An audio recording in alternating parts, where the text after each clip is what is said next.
Super Bowl champ Devin White is now joining us after finishing the game with 12 tackles, 2 for loss, and an interception. Devin got a chance to ride his horse Dream around Raymond James Stadium with the Lombardi trophy in hand. Devin, it is so good to see you. I understand you're joining us from the barn, which is amazing. I got to ask, how cool was it to take your horse on a victory lap with the Lombardi trophy in hand? Yeah, it was really cool. It was a really special moment for me, man. So I just want to thank everybody who had a hand in allowing me to do that because, you know, I got the best of both worlds with my horse and with my football passion. And plus, I had the best trophy in all of football that everybody takes in my hand. Devin, it's Skip. I want to go back to the game for a moment. I consider you the best blitzer in all of pro football. And I occasionally, during the Super Bowl, got a little frustrated that obviously your game plan, as it pretty much was in the regular season game, was to back off, just rush the 4, and play some pass defense. Did you occasionally miss getting to go after Mahomes a little more than you were allowed to by the game plan? Yeah, most definitely, man. I most definitely wanted to sack on Mahomes because he's so elusive. And I just be wanting to show people that, like, if I get after him, I could get him. And I had a couple rushes, but it was like kind of spy rushes, like when you're moving around, just get him off the spot.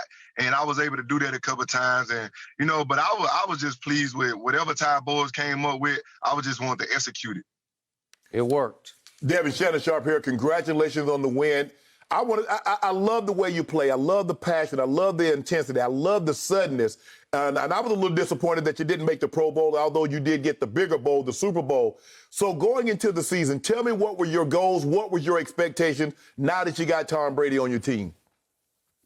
Hey, my goals was always to make sure we had the best defense. You know, our guys was going out there and landing on the line because, man, every school that I done played at LSU, we didn't have the best quarterbacks. You know, Joe Burrow turned it on a year later when I left. But it was always, if we do good on defense, we can give us the opportunity to win a lot of football games. So that was my big mindset. But I mean, that's just what it is, man.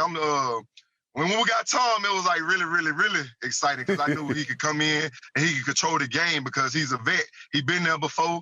And I just knew we was going to do our part to get us to the Super Bowl, and we just needed a little push from him because at the end of the day, defense wins championships. Mm-hmm.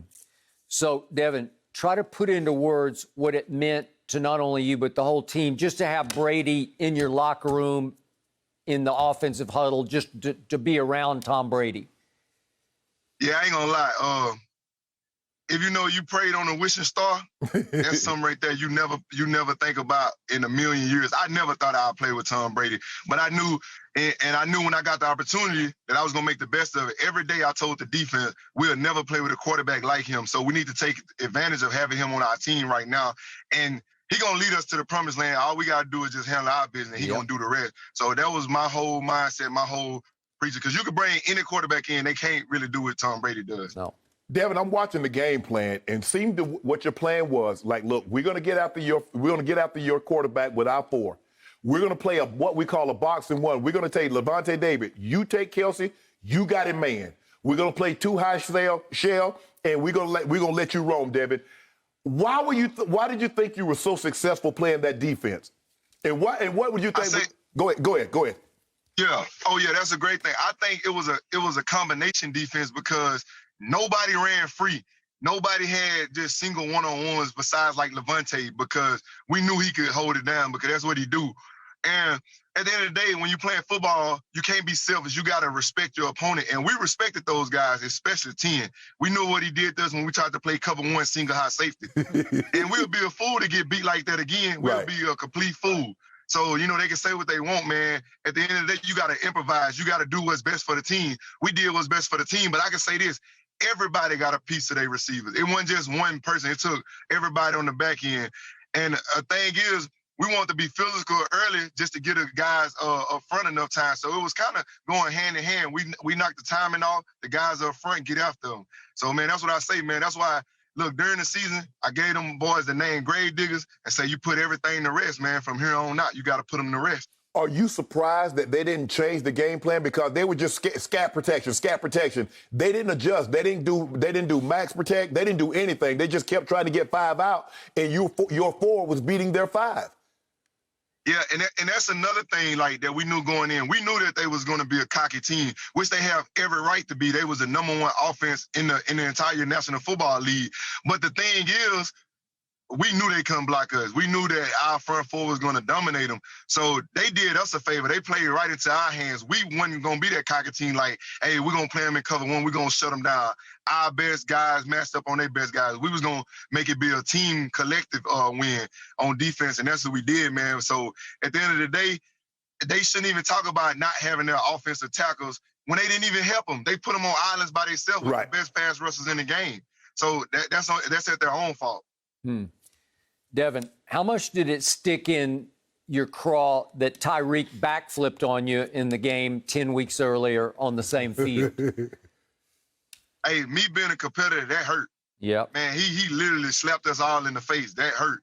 And at the end of the day, I knew we was going to meet them again. I knew they was going to make it to the Super Bowl. They're a great group. Yeah. But the thing was, I told them, we're going to get the last laugh. Just like when we played the Saints, we're going to get the last laugh when it counts. You know, it only matter in the postseason. Ty Boys kept saying, don't nobody remember what you did in the beginning of the season. Only January and February count the most, but you got to make it to January. So we knew what it was. Yeah. Your coach said the other day at the parade, Bruce Arians, that you physically kicked their ass. Would you agree with that assessment? Was it just sheer physicality, just how nasty your defense can play? Yeah, I agree 100%. And a lot of people don't even realize, like, what we did as far as, like, holding them guys at 9 points, not letting them in the end zone. But they started gaining yards when we was already up 21 points. We had already gave our little brothers the controllers, man, said, y'all can go finish them off. And they just started giving up little BS yards, man. They started giving up little yards at the end. So I know everybody praising, Travis Kelce had 133. But a lot of that came at the end of the game when it was already over. We were sitting back in zone playing soft. Same as Tyreek Hill, man. It was 3rd and 20 something. Coach Bowles told us to sit back 15 yards at the stick, and he caught it and ran. That gave him a lot of yards and make him look like he had a decent day. But at the end of the day, we know what went on. It was a lot of toe tagging out there. Did you know, because you play that coverage and you know one thing, that you're vulnerable. You play nickel defense, and not to get too complicated, you play 4-2-5. But you know, in order to that defense, if they run the football, it puts you in a bind. It seems like to me you knew they wouldn't run the football. They were going to throw the football with Mahomes and try to spread the ball around. So like you said, they did play into your hands by not even attempting to run the football. Yeah, man. I ended up talking to my buddy Clyde. It was Clyde after the game. You know, he played for Kansas City. Right. And I said, bro, I don't understand. We were so light in the box. And I think us being the #1 rush defense and stoning everybody, I think that kind of took them away before the game even started. Like, the Vikings running back, Devin Cook, he was the only running back to rush for 100 on us this year. And they stayed with the run. So that's just to let you know how good, Devin Cook is in his offensive line. But we knew they didn't want to. We knew that RPO was going to be their run game. We knew that coming in. So that can kind of help us. And then Ty Boys told me and Levante, y'all going to play 2 gaps, and y'all going to show everybody why y'all the best in the world if they do run the ball. So, Devin, you guys at the parade were very outspoken about how you are going to win it again next year. It came across to me anyway, like you were all but guaranteeing you're going to win it next year. Can you go that far for us? Do you guarantee it? Yeah, I mean, it's a lot of work that got to be re-put in, you know what I'm saying? Yeah.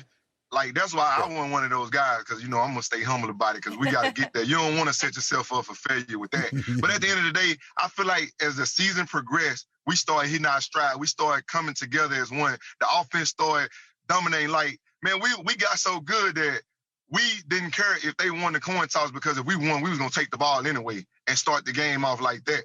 So that's just to let you know how good we was getting. And a lot of people don't realize how young we are in the secondary. Myself, everybody on the rookie contract in the back end, including myself. So you count me and those guys, the ones that really bring that energy and that swagger to the defense. Man, we was all coming back. But, Jason Light, he got a tough task to do. He got to see if he can keep those other boys, because I love playing with them. We all love playing with each other. We bonded like this. And if he can bring them back, if we get our whole defense back, then I'll start talking a little cocky then. I'm sorry. Go ahead. So, Devin, of the guys who could be free Who do you fear losing the most? You got Shaq and Godwin, obviously, to start with. Levante. And Levante. Yeah. Who do you fear? Who do you think you might lose the most? Oh, I say probably Shaq. Everybody want a great pass rusher. Yeah. He's one of the best in the game right now. I'm telling you, man, when that guy smell blood in the water, you can't stop him.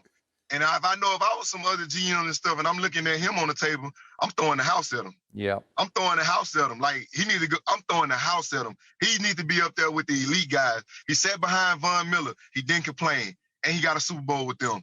Then they drafted Bradley Chubb. They slapped him in the face.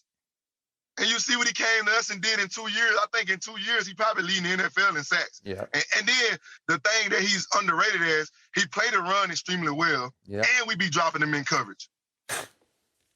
Let's talk about that parade. Your quarterback, he had a few up in him. He throwing the trophy, and then, he had a little bit. He said he had too much avocado tequila. Were you surprised to see him acting like the uncle at the cookout? Nah, I wasn't.